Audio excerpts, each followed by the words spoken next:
The sleek Krellner vessels appeared in Earth's orbit without warning, their obsidian hulls absorbing sunlight rather than reflecting it.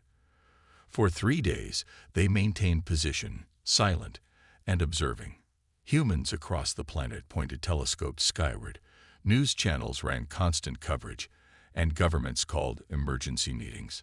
Commander Sunwoo of the United Earth Defense Force stood in the main control room of the Singapore base, her posture rigid as she stared at the monitor displaying the alien ships. 6 vessels, each larger than any aircraft carrier humans had ever built, hung in perfect formation. Their design defied Earth's aerodynamic principles, angular in places, curved in others, with no visible propulsion systems. "They're studying us," she said to General Kim beside her, like scientists observing insects. General Kim nodded gravely. 3 days without a single transmission. What are they waiting for? The room hummed with tense activity. Analysts worked at their stations, monitoring every frequency for possible communications.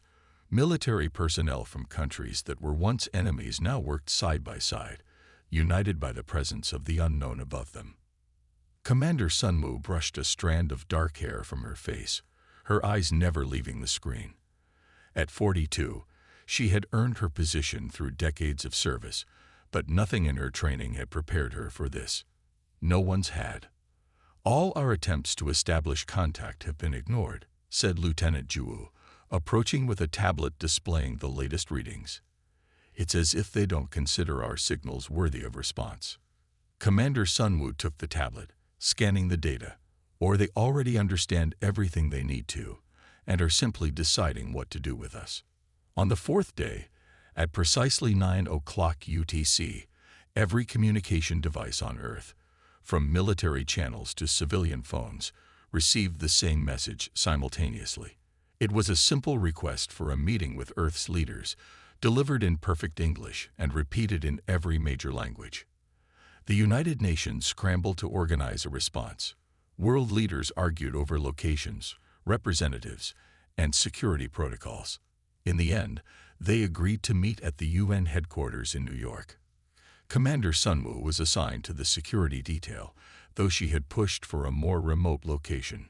"We're inviting them into one of our largest population centers," she had protested to General Kim. "This is a strategic mistake. The decision is made," General Kim replied wearily. "Your concerns have been noted." The Krellner sent a single shuttle to Earth. It descended with impossible grace, making no sound as it landed on the specially prepared area outside the UN building. A crowd of thousands watched from behind barriers, their faces showing emotions ranging from wonder to terror. Commander Sunwoo stood near the back of the reception room, her uniform crisp, her eyes alert. She had insisted on a minimal security presence. Obvious guards would only signal fear. When the doors opened to admit the Krellner delegation, a hush fell over the assembled human representatives. Their leader, who introduced himself as Admiral Taejo, stood nearly 7 feet tall. His skin shifted between deep blue and purple, with patterns that seemed to move beneath the surface. His eyes were large and entirely black, set in a face that was almost human in arrangement, but undeniably alien in proportion. "We come in peace," Admiral Taejo announced to the hastily assembled United Nations Security Council, his voice melodious yet somehow mechanical. "The Krellner Empire wishes to establish relations with your world." Commander Sunwoo watched from her position, noting how the alien's eyes catalogued everything: the architecture, the security measures, the reactions of the humans present. The 4 other Krellner with him moved with perfect coordination, as if connected by some invisible link. "They're assessing our threat level," she whispered to Lieutenant Juwoo, who stood beside her. "This isn't diplomacy, it's reconnaissance." The UN Secretary-General welcomed the Krellner with rehearsed words about peace and cooperation. Admiral Taejo responded with similar pleasantries, speaking of mutual benefits and shared knowledge. But Commander Sunwoo noticed that he never actually answered direct questions about the Krellner homeworld or the extent of their empire. During a break in the proceedings, Commander Sunwoo slipped away to a secure communication room. She contacted General Kim back at headquarters. "Something feels wrong," she said quietly. "They're being too accommodating, too perfect in their understanding of our customs. It's as if they've been studying us for years, not days." "What are you suggesting?" General Kim asked. "I'm not sure yet, but their technology is clearly centuries beyond ours. They could have conquered us immediately if that was their goal. The fact that they're negotiating suggests they want something specific." The talks continued for hours. The Krelnar proposed cultural exchanges, shared scientific research, and eventual trade. They spoke of helping humanity solve climate change, disease, and energy shortages. Later that evening, at a reception held in honor of the visitors, Commander Sunwoo observed Admiral Taizhou from across the room. He sampled human food with what appeared to be genuine interest, engaged in small talk with world leaders, and even made what passed for jokes in their conversations. Lieutenant Zhu approached with 2 glasses of water. "They seem friendly enough," he said, offering one to Commander Sunwoo. "Too friendly," she replied, taking the glass. "Notice how they've revealed almost nothing about themselves while learning everything about us. How they deflect questions about their society, their history, their true capabilities." As she spoke, Admiral Taizhou looked up and met her gaze across the room. For a brief moment, his eyes changed, the blackness becoming somehow deeper, more focused. He gave a slight nod of acknowledgement before returning to his conversation with the Chinese premier. "He's aware of you," Lieutenant Zhu said. "He's aware of everything," Commander Sunwoo replied. "And I think he just confirmed my suspicions." That night, after the Krelnar had returned to their ship with promises of more talks the following day, Commander Sunwoo met secretly with a small group of military and intelligence leaders from several nations. They gathered in a room swept for listening devices, with all electronic equipment removed. "They're not here for friendship," she said plainly. "Everything about their approach suggests a systematic evaluation of our capabilities and resources. This is how you study something before you decide whether to use it, control it, or eliminate it." "What evidence do you have?" asked the Russian general. "The precision of their knowledge about us, the careful way they avoid revealing details about themselves, the technology gap that they downplay but is obviously vast, and most importantly, their body language when discussing future plans. There's a disconnect between their words and their micro-expressions." The American admiral leaned forward. "What do you suggest we do?" "We can't exactly refuse to talk to them." Commander Sunwoo took a deep breath. "We continue the diplomatic process, but we also prepare. Quietly, we share intelligence, pool technological resources, and develop contingency plans, because I believe we're not meeting new friends. We're being assessed by potential masters." As dawn broke over New York, the Krelnar ships shifted position for the first time since their arrival, moving into a perfect hexagon formation above the Earth. The silent message was clear to those who understood military positioning. They now had optimal coverage for whatever might come next. 3 months passed since the Krelnar arrived on Earth. The initial excitement of first contact had faded. In its place grew a creeping worry among those who paid close attention to the negotiations. Commander Sunwoo sat in her office at the United Earth Defense Force headquarters, reviewing the latest demands from the aliens. She rubbed her tired eyes and looked at the stack of documents on her desk. Each page detailed another Krelnar proposal that felt more like a demand. "They want access to the freshwater reserves in Lake Baikal now," Lieutenant Zhu said, pointing to a section in the report. "That's the 5th major water source they've requested in 2 weeks." Commander Sunwoo nodded. "And look at their mining requests. Rare earth elements, uranium, titanium, all strategic materials. Nothing about cultural exchange anymore." The pattern had become clear. The Krelnar began with friendly offers of technological assistance. Those offers slowly changed into requests for small samples of Earth resources. Then those requests grew larger. Now they spoke of joint management of Earth's most valuable natural resources, World leaders still hoped for peaceful relations. Many were dazzled by glimpses of Krellmar technology. The aliens had shown them devices that could clean pollution from the air and water. They demonstrated medical tools that could heal injuries in minutes, but they never actually shared these technologies. They only promised them. Later, after agreements were signed, they're following a playbook. Commander Sunwoo told General Kim during their weekly meeting.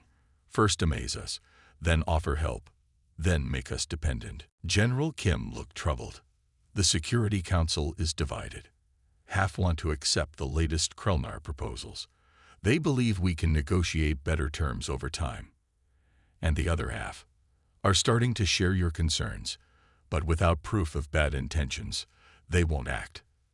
That proof came sooner than expected. The next day, Admiral Tejo requested a special session of the United Nations. Every television and radio station on Earth was suddenly broadcasting his message, even those that hadn't agreed to air it. Admiral Tejo stood before the assembly, his skin shifting to deep red hues that hadn't been seen before. People of Earth, the time for preliminary discussions has ended.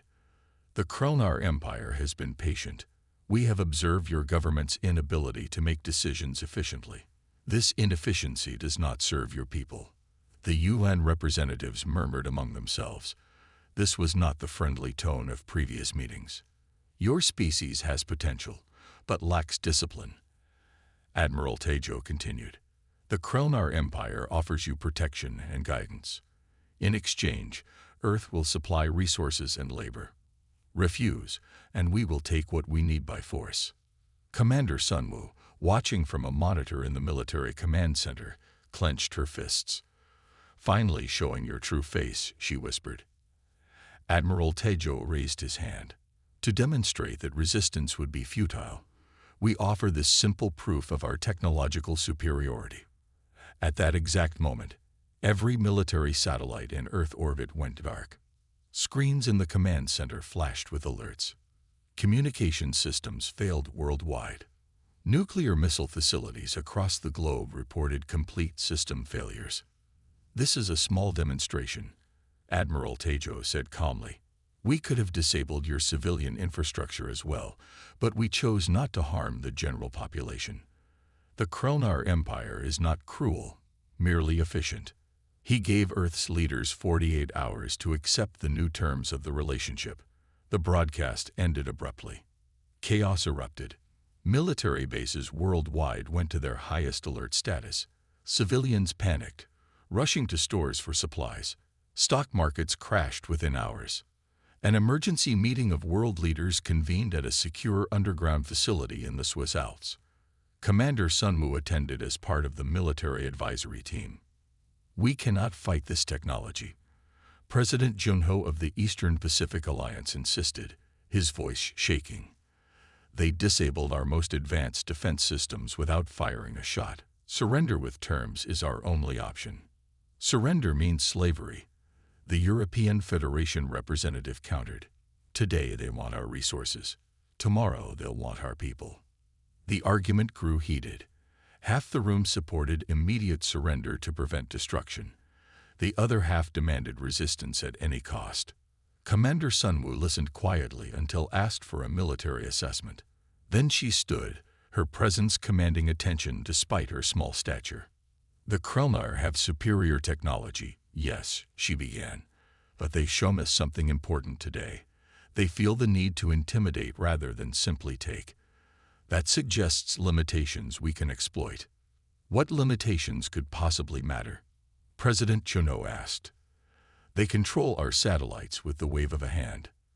Commander Sunwoo walked to the display screen and brought up images of the Krellmar ships. Look at their fleet, 6 ships. If they had thousands, wouldn't they show them to frighten us more? They demonstrated control of our satellites and nuclear facilities, but did not destroy them. Why? Perhaps because they want those facilities intact. She continued, their demands focus on specific resources, water, minerals, biological samples. This suggests they need these things. Truly overwhelming power doesn't need anything. It takes everything. The room grew quiet as her words sank in. Most importantly, Commander Sunwoo said, they gave us time to decide. 48 hours. An enemy with absolute power doesn't negotiate or give deadlines. The fact that they're trying to frighten us into submission rather than simply forcing submission tells me they have limits. She outlined her proposal. Earth would appear to consider the Krolnar terms. They would request clarifications, additional details, specific implementation plans, using bureaucracy to buy time. Meanwhile, behind the scenes, nations would unite their scientific and military resources to study Krolnar weaknesses and develop countermeasures. We show them fear and consideration in public, she explained. We make them think their intimidation worked. But in secret, we prepare. Prepare what exactly? Asked the African Union president.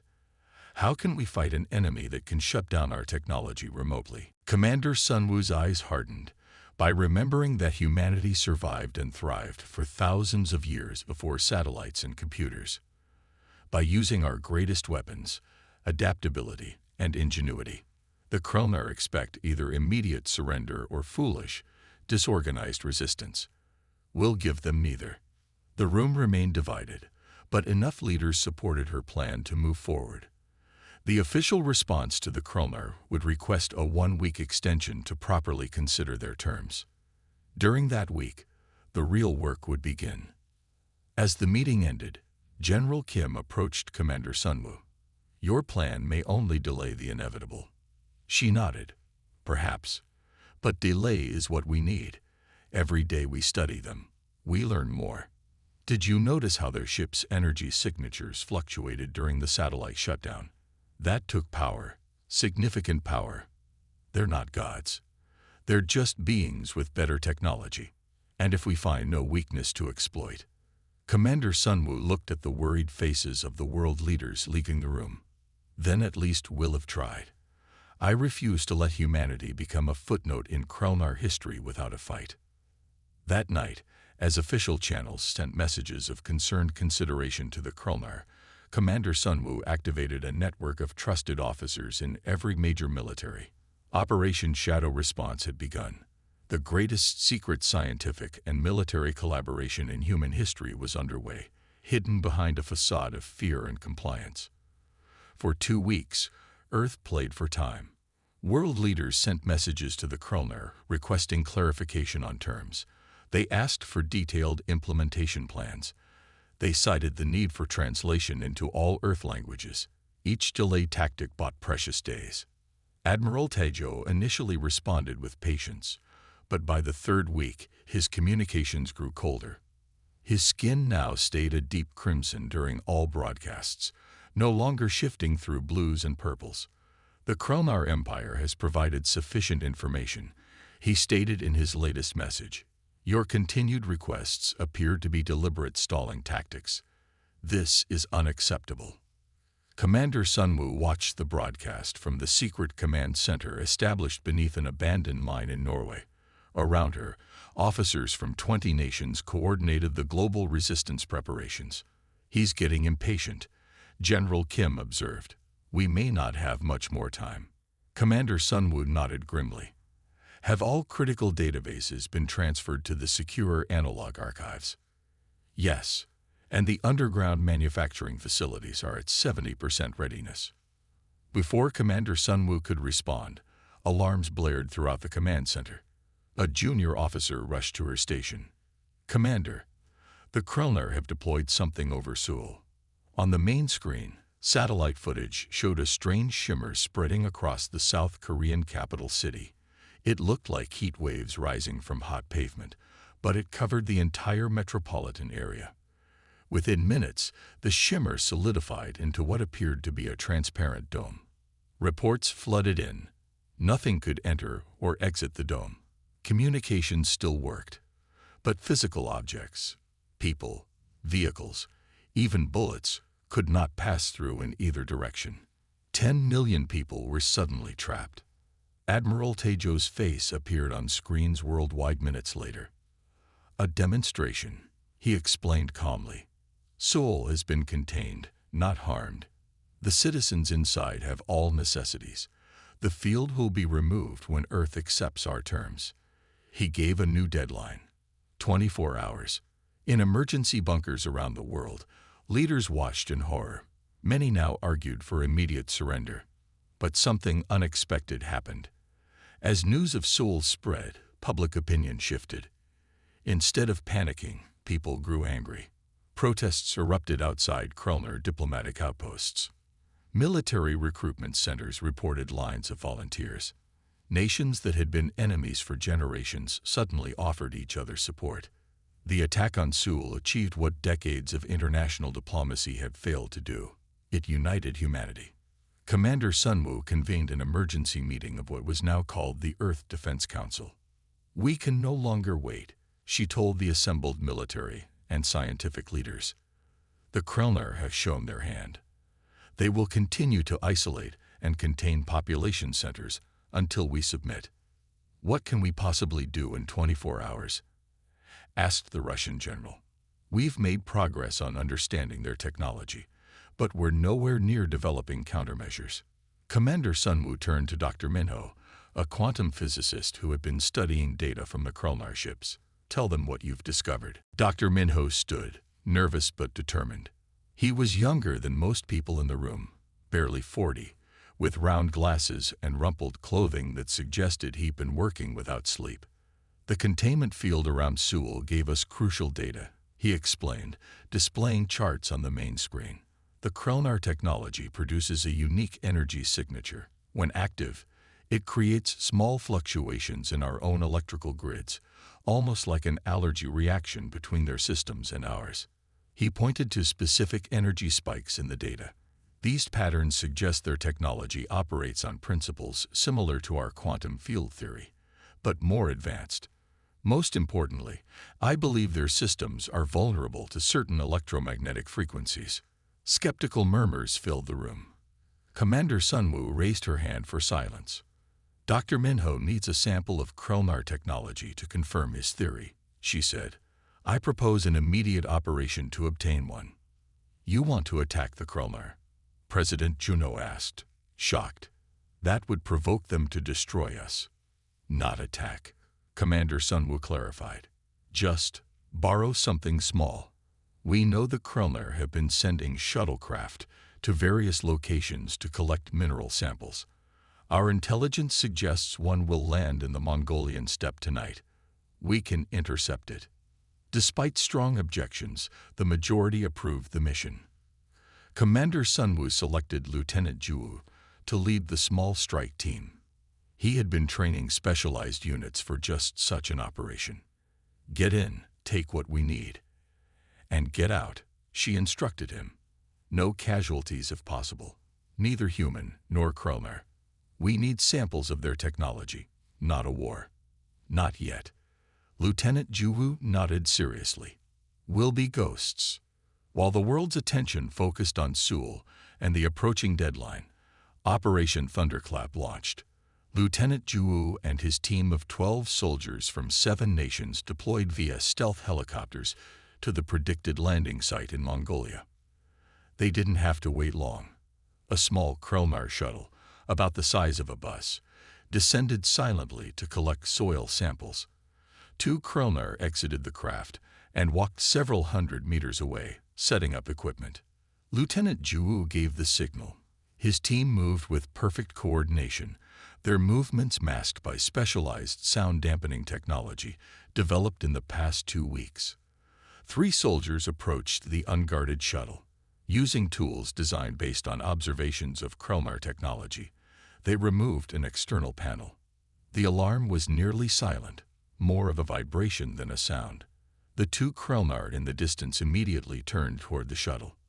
"Hurry," Lieutenant Juwoo whispered into his comm. 30 seconds, and we're gone." The extraction team cut carefully, removing a section of technology about the size of a laptop. They sealed it in a specially designed container just as the Krellner began running back to their shuttle. "Move out," Lieutenant Juwoo ordered. The team vanished into the darkness seconds before the Krellner returned. They regrouped at their extraction point 10 kilometers away, where the helicopters waited. "Did you get it?" Lieutenant Juwu asked the technical specialist. She nodded, holding up the sealed container. "Some kind of control node, I think. Exactly what Dr. Minho requested." 6 hours later, the team delivered their prize to the Himalayan facility where Dr. Minho had established his main laboratory. Built inside a mountain, the facility housed scientists from every advanced nation on Earth, working together despite language barriers and old rivalries. Dr. Minho examined the Krelnar technology with reverence and excitement. "This is incredible. Their circuitry isn't electronic as we understand it. It's more like thoughts made physical." He worked without breaks, assisted by teams of engineers and physicists. They connected the alien technology to various instruments, measuring its responses to different stimuli.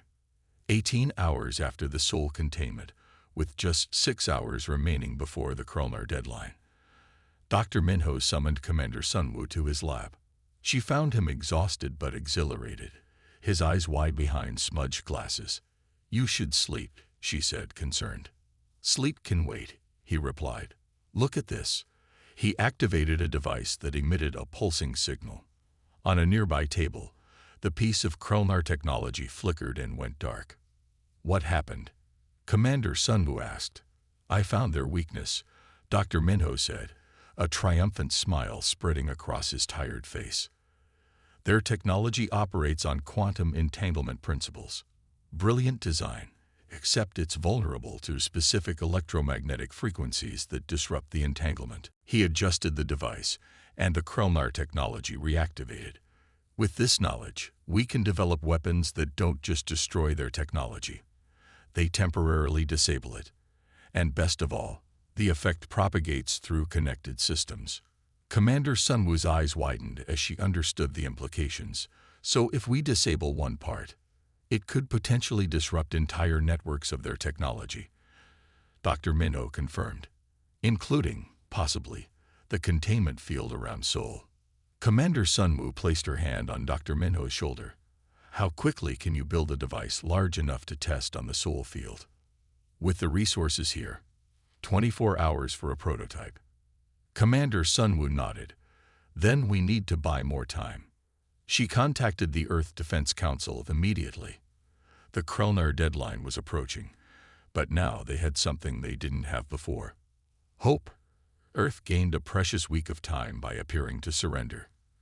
Commander Sunwoo advised world leaders to send a message to the Krelnar requesting a temporary delay to organize an orderly transition of authority. Admiral Taizhou, believing victory was near, granted this extension. During this week, Dr. Minho and his team worked day and night. They built the first functional prototype of what he called a resonance disruptor, a device that emitted electromagnetic pulses at precisely the frequencies that interfered with Krelnar technology. The first test came in a remote area of the Gobi Desert. A small Krelnar shuttle landed to collect mineral samples, unaware it had been lured there deliberately. When the disruptor activated, the shuttle systems failed instantly. The craft dropped to the ground, its lights flickering out. The Krelnar inside appeared disoriented but unharmed. "It works," Lieutenant Juwu reported back to Commander Sunwoo. Their systems went completely offline for 3 minutes and 20 seconds. Commander Sunwoo immediately ordered mass production of the disruptors. Underground factories that once made consumer electronics now manufactured components for Earth's resistance. Scientists worked in shifts, refining the design to make the devices smaller and more powerful. 2 weeks after the first successful test, Commander Sunwoo implemented a global strategy. She distributed disruptors to resistance cells worldwide, focusing on areas with Krelnar activity. Her instructions were clear: small, coordinated strikes only. Don't reveal the full extent of the new capability yet. The resistance began subtly. Krelnar patrols discovered their communication systems failing near certain mountain ranges. Transport vessels reported navigation errors over particular ocean coordinates. Collection teams found their equipment malfunctioning in specific regions. In the Krelnar command ship hovering over the Pacific Ocean, Admiral Taizhou reviewed the reports with growing confusion. Another system failure near the human settlement called Kyoto, his second-in-command reported. That marks the 12th such incident this week. Admiral Tejo's skin darkened to a deep purple. These cannot be random malfunctions. The pattern suggests interference. From the humans? His officer asked, disbelief evident in his tone. Their technology is primitive compared to ours. Do not underestimate adaptation, Admiral Tejo warned. It is why we sought to subjugate them quickly rather than study them longer. He ordered increased security measures around all Krulnar operations on Earth. More guards accompanied collection teams. Shuttles traveled with fighter escorts. The containment field around Seoul was reinforced with additional generators. Meanwhile, in laboratories hidden deep underground, engineers worked on Phase 2 of Earth's resistance plan. They carefully reverse-engineered the captured Krulnar technology, integrating it with human innovations.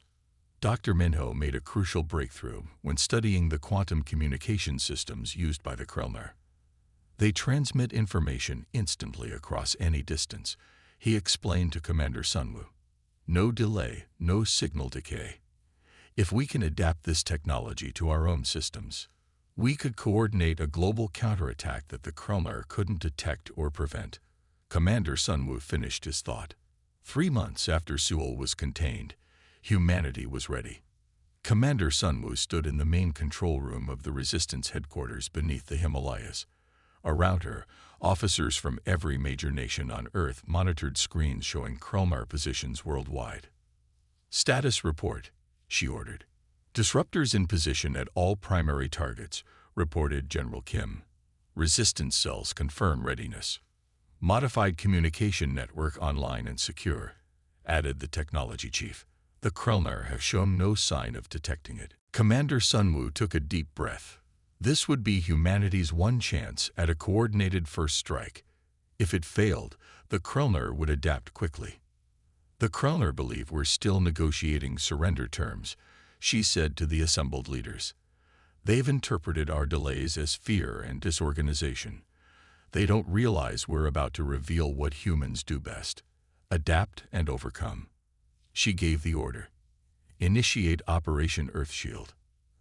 At dawn the next day, hidden disruptors activated simultaneously worldwide.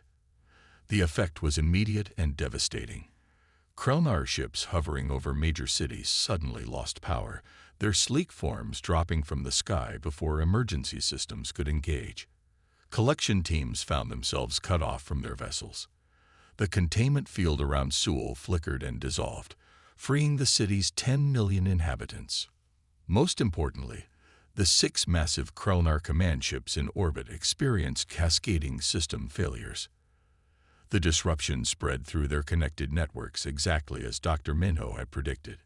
In the Krulnar flagship, Admiral Tejo watched in disbelief as system after system went offline.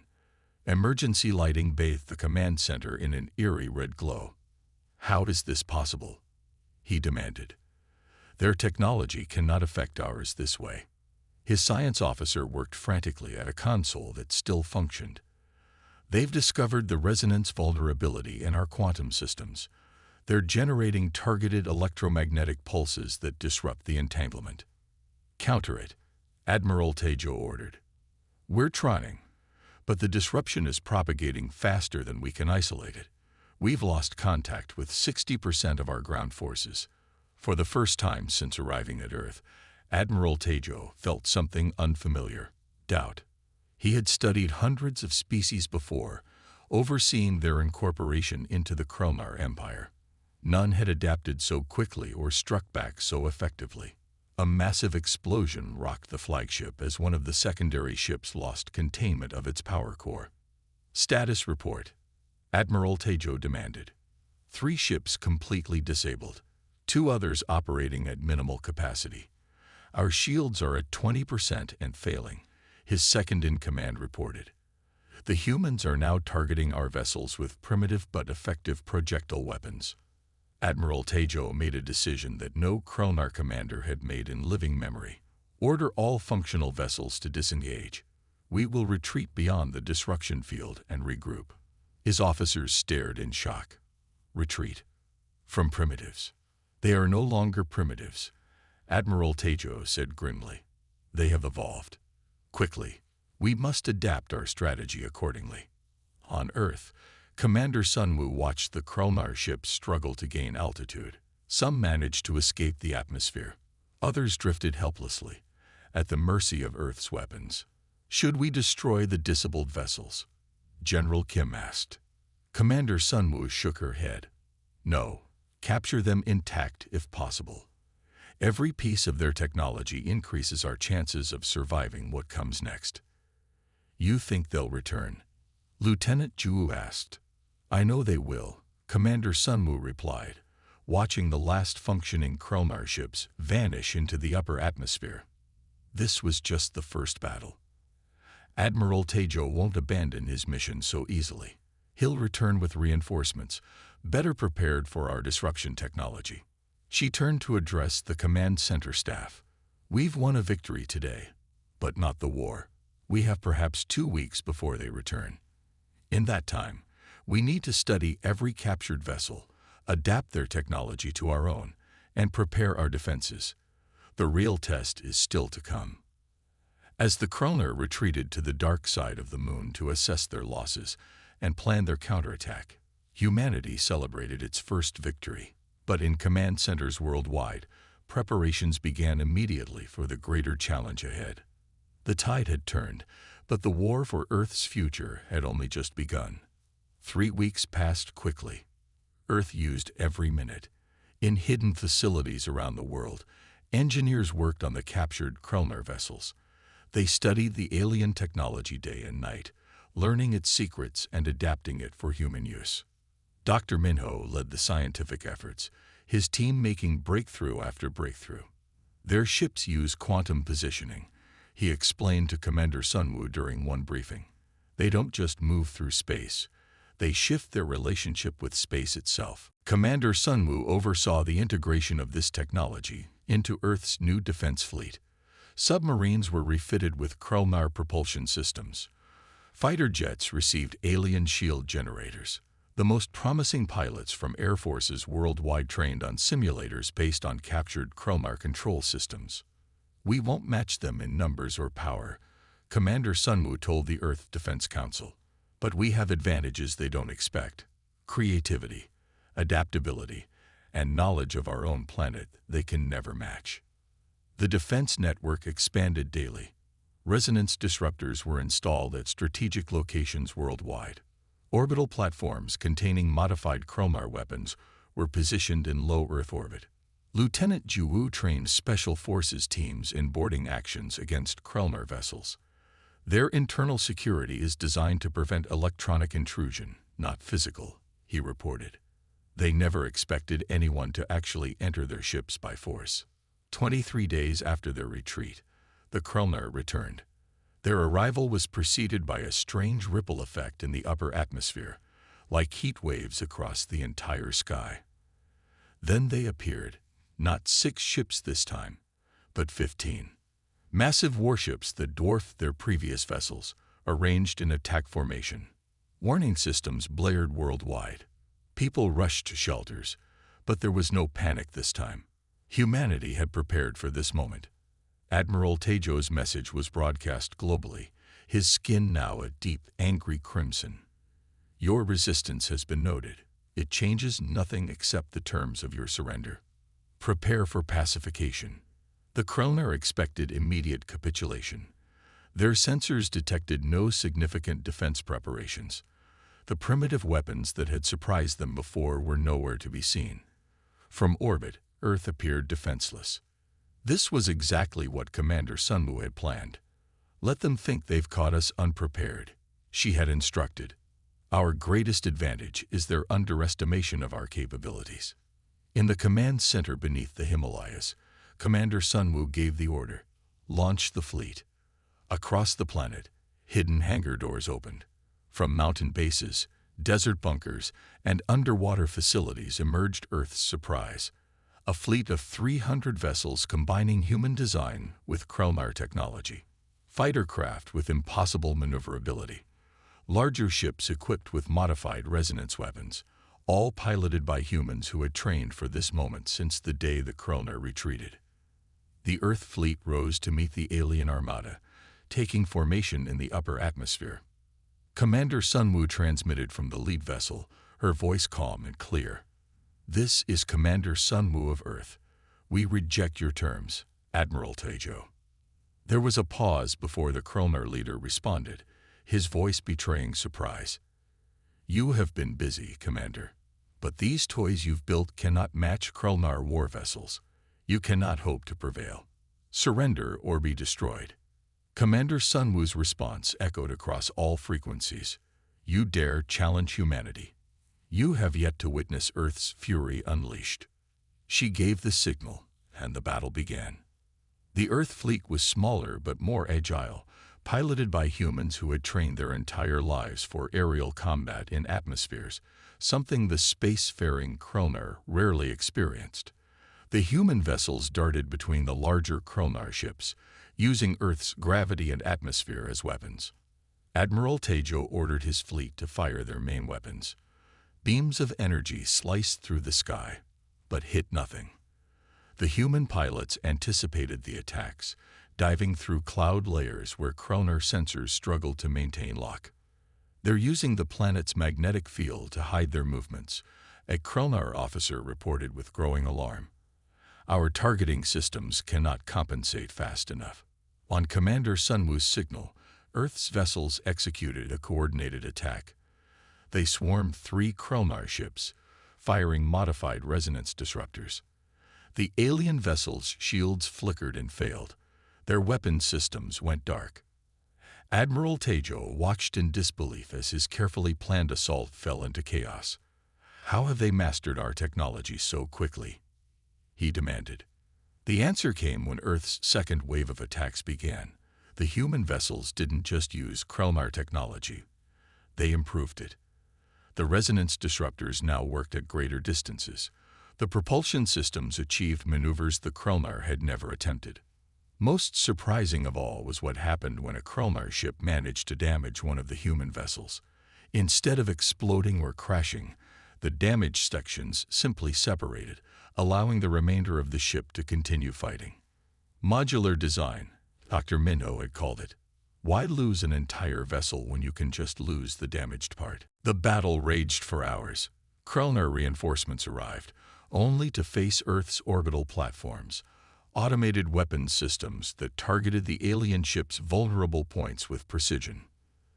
The turning point came when Lieutenant Juwu led a boarding party against one of the disabled Krolnar vessels.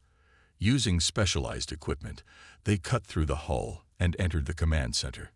The Krolnar crew, unused to physical combat, surrendered quickly. With captured command codes, Earth forces gained access to the Krolnar battle network. Ships that had been fighting independently suddenly coordinated their attacks with perfect precision. Admiral Taejo recognized too late that he had lost control of the battle. He ordered his remaining ships to retreat and regroup, but found his flagship surrounded by human vessels. A powerful resonance pulse hit the flagship, disabling its engines and weapons. Boarding vessels attached to its hull like remoras on a shark. Within minutes, human soldiers breached the command center. Admiral Taejo stood defiant as Commander Sunwoo entered, flanked by Lieutenant Juwu and a team of soldiers. For a moment, neither spoke. The human and the alien studied each other, former diplomat and conqueror now face to face as equals. "How?" Admiral Taejo finally asked, his skin fading to a dull blue of defeat. "How did primitives like you defeat the Krolnar Empire?" Commander Sunwoo removed her helmet. She was tired, with a small cut above her eye, but her gaze was steady and confident. "You mistook our divisions for weakness," she explained. "You saw our conflicts as flaws. What you failed to understand is that humans have survived through adaptation.